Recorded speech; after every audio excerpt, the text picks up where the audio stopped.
Yo, YouTube family, what's going on? Welcome back to the channel. Thank you so much for clicking on this video. I apologize for the sound quality as I was listening to this. I need to do like a sound treatment for this office space, but we're getting closer to the new setup. Let me know what you think. I'm very, very excited to show you this new office tour. I did an office tour for my last apartment a little over a year ago. If you haven't seen that, you can go check that out. It's almost at 1 million views, which is crazy. So I want to do another office space video, an office tour, and I'm really excited about this one because this is like my dream office setup, and I'm setting it up in a way that I think is really going to help you guys with your workflow, because with me, I'm all about efficiency and making things super easy to create, record, edit, all that good stuff. So I'm really excited about that. And before this video really gets started, did you guys know I had a podcast? I don't know if I've really mentioned it as that much. I think I made one video about it, but I have a podcast and it's really starting to become my main focus, which is also why I haven't been posting that much on YouTube as much. But this is going to be a podcast episode as well.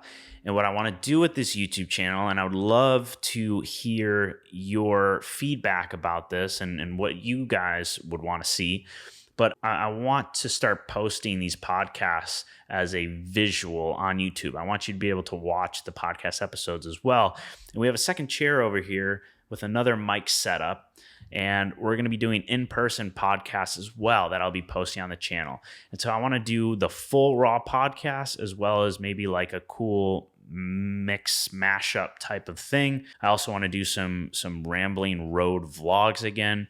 And so I really want to make this channel helpful for you guys and really give you a lot of good advice when starting and creating a personal brand and getting more clients and making this a full-time career. But I also want to make it just a fun platform for me to kind of spark that flame again and just enjoy creating YouTube content again. So let me know what you guys think. Let me know if that's cool with you. But in the meantime, enjoy our new intro for the podcast and enjoy this episode. I'll see you guys soon.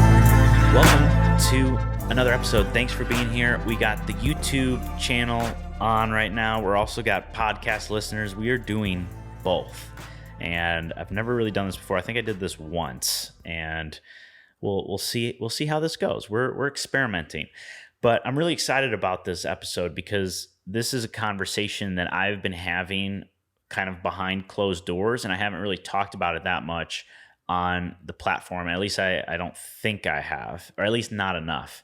And similar to the past couple of YouTube videos that I've made, I'm trying to shed light on things that will help you as a creative kind of go through. And I like talking about this stuff because this is stuff that I experienced. This is stuff that bigger influencers and YouTubers have experienced. This is stuff that business owners have experienced. It needs to be talked about more because there's so many people out there that really want to start a personal brand, and they might not admit it. They might not say directly that they want to, but they'll say things like, man, I just feel like I'm made for something greater. I feel like I have a message. I feel like I'm supposed to be doing something bigger than what I'm doing right now. And whenever you hear someone saying that, most of the time it has to do with starting a personal brand, or at least starting a business or something.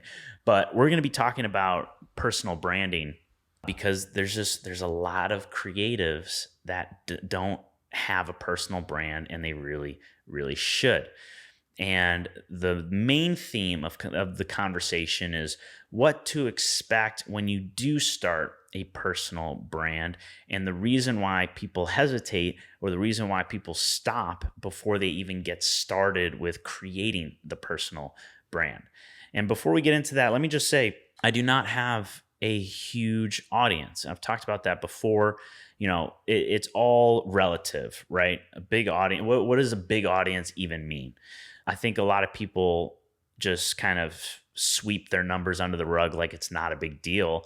But someone with 1,000 subscribers on YouTube, that's a big deal, because if you had 1,000 people in one room, you would be claustrophobic and wanting to get the hell out of there, right? So it is a lot of people, and I think we take that for granted. So when I say that I don't have that big of an audience, I don't want you to think I'm like not grateful for my audience. But in the grand scheme of things, compared to people with millions and millions of subscribers, I'm more on the smaller end. And the reason why I say that is, even though I don't have the biggest audience, the amount of doors that has been opened in my career just from starting a personal brand has been ginormous. And everything falls back on me starting to create these fun little vlogs at my parents' house, in my parents' basement, wherever, and just having fun with it and experimenting and testing and like I said, having fun with it. And that alone has opened up so many doors. And so there's so many talented people out there that just won't start a personal brand because of a couple of things that I think is causing the problem. And one of the biggest things that I see, and I say this because I experienced it myself, is something called imposter syndrome.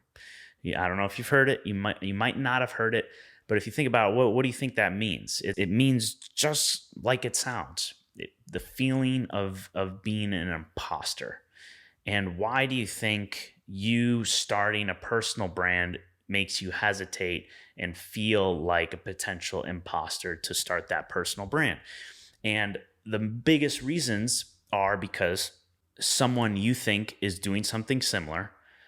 Who am I to create this when there's all these other people creating these things? Who am I to entertain this when other creatives are entertaining these things? Who am I to inspire this when so many other people are making inspirational content similar to this? Who am I to educate someone on this when someone else is already talking about that specific topic? And if you have any of those thoughts kind of going through your mind, who am I to do blank because someone already is doing it? That's imposter syndrome. That's feeling like you don't have the right to do it.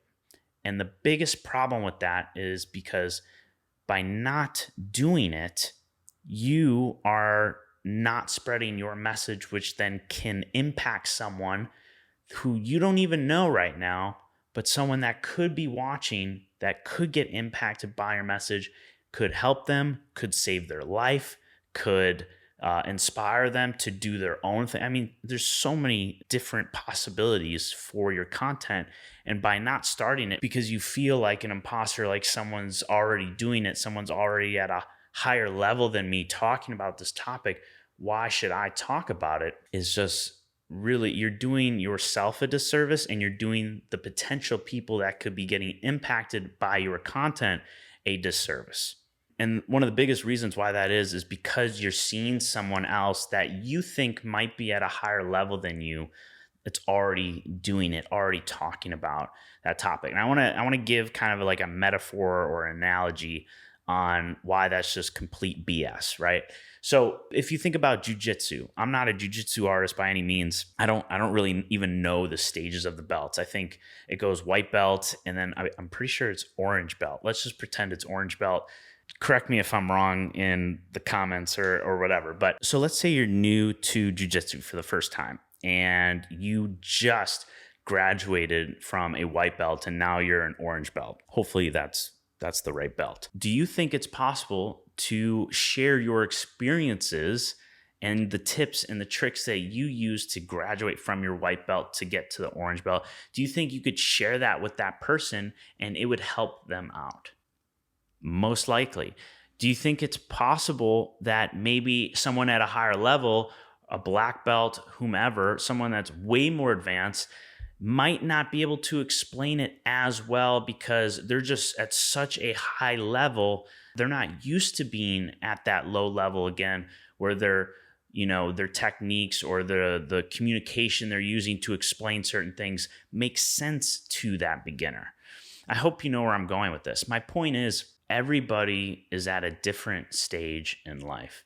And just because you might not be at a black belt, there's still millions and millions of people that are still at those lower belts that you can help and impact and show how to do certain things and guide them in a certain way. And so if you think about that with your content, there's always someone that's going to be better than you, and there's always someone that's going to be at a lower level than you. That's just the way it is. There's too many people in the world. You're never going to be the best at something, and you're never going to be the worst at something. There's always someone that can learn from someone, and that's just the way it is. So my point in telling you that is anybody can benefit from your experiences in life.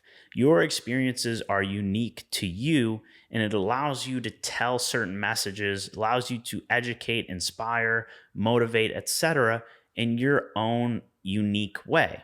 And to give you another example, think about all the products that are out there. Think about how many products are the same. Think about how many supplement companies there are in the fitness industry. Think about how many coaching programs there are teaching about business. Think about how many different types of tennis rackets and baseball mitts, all these different types of products they all do the same thing, and yet people buy from certain people because of those individuals. They purchase, they connect with you and your business because of you. And so when you're starting your personal brand, you might be sharing the same message, but because you have a different life experience, because you've been around different kinds of people, you might take that same message and just explain it in a way that just connects with different people.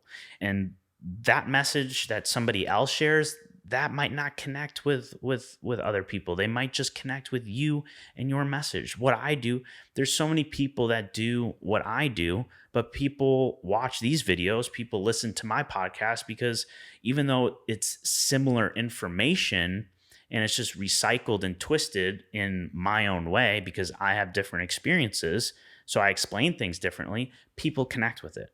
And it's the same thing with your brand, your personal brand, more importantly. So think about that when you're starting to create. For me, I had the problem that my story wasn't special at all. I'm a white kid, born in the Midwest. I've had no serious traumas in life. Knock on wood. I'm very, very blessed.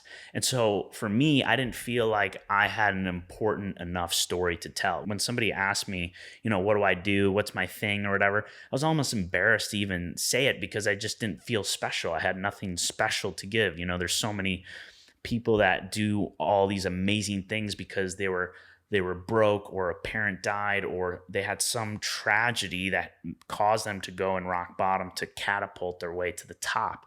And I just felt like I didn't have that. And so my story wasn't unique. And so I never shared it. When there's so many people that now that I know, they connect because of a certain life experience, because I went to college, didn't have a good experience because of this, that, even though I didn't feel like I had a unique story, it is unique because it's my story and nobody else has that story but me. And there's 8.5 billion people in the world, and nobody can be you. You are you. And that is the biggest superpower that has been given to you. Nobody can be you. And so when you're finally starting your personal brand, or you are hesitating to post something specifically, whether you think it's not good enough or you're trying to be a perfectionist with it and you are insecure about what your audience might think about some of these things. The people that need to hear your message, those are the people that should matter. And the people that don't really care about something that you're talking about, that's fine. Move on to the next video. I think so many people get so attached to every single piece of content that they put out that if someone doesn't like it, or if it doesn't get enough likes or clicks or views, then you failed. You screwed up. You're a failure for the day. And I know when a post doesn't do well for me, that can bring me down, and it shouldn't. And so I've been teaching myself to detach from my content and look at it from an objective point of view. They didn't like that. Well, those three people liked it, so that's super important. They were impacted by it. But let's change up the way I display it to maybe make it more digestible for people or whatever. I like to analyze my content from an objective point of view and just kind of detach all emotions because it's not personal at all whatsoever. And that brings me to my second point is when you're starting a personal brand, the second thing that's going to come up is you can't win. And what I mean by that is not that you can't grow an audience. You can freaking crush it and grow a huge audience, but you are not going to be able to please everybody. There's always going to be that one person or those two people that just don't like you for whatever reason. Even people listening to this podcast or watching this YouTube video, there could be 30, 40 amazing positive comments, but there's always going to be those two people that just, don't like me, give me that thumbs down and just keep it moving. So when you're starting your personal brand or you are in the middle of creating content for your personal brand, you're starting to actually gain some momentum and build an audience, and maybe you collect some haters on the way, just know that no matter how nice you are, how patient you are, how giving you are, you could give your own haters money that you've earned. No matter just how much of a good person you are, there's going to be people out there that just don't like you for whatever reason. But I can tell you one of the best things that was taught to me to eliminate that feeling of being personally attacked, what helped me was when I learned that these people are just hurt themselves. Hurt people hurt people. I'll repeat that again. Hurt people hurt people. And so whenever someone is being mean to you, says something negative about you, they're really just insecure about something that is on the inside with them. They're projecting their insecurities. They're projecting whatever has happened in their life onto you. This is something that people use to cope with whatever is going on inside of them. They have something inside that is hurting them. And so it's just a way to make themselves feel better. So as soon as you understand that and know that this is something that people frequently do, and we all do it to some sort of level and degree. We might not just take it that far, like someone actually saying, fuck you, you know what I mean? But the more you understand how frequent people do that, the less you're going to feel like it's personal, because it's not personal at all. It's all on them and what's going on up here. So as soon as you know that, you can just kind of let that shit go and laugh it off.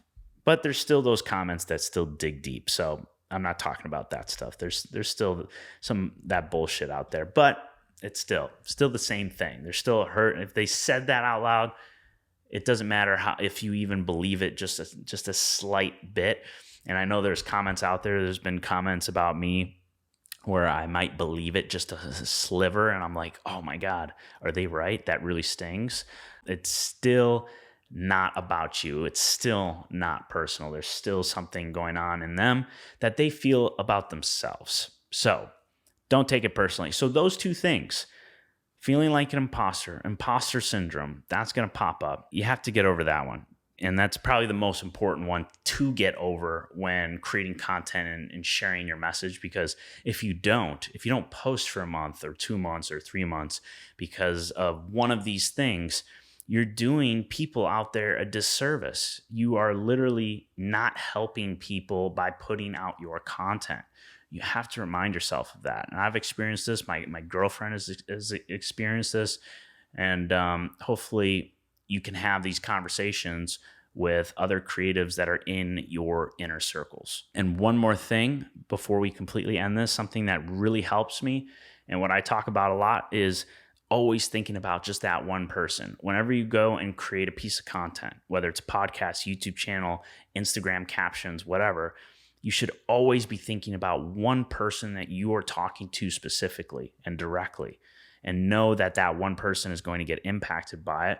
Because what happens is, and this is really interesting, is when you think about just that one person, your message is more clear and you're able to connect on a deeper level. So for me making this video right now, I'm really thinking about just one person that isn't starting their personal brand. They're hesitating, and it's because of these two things or this one thing right here.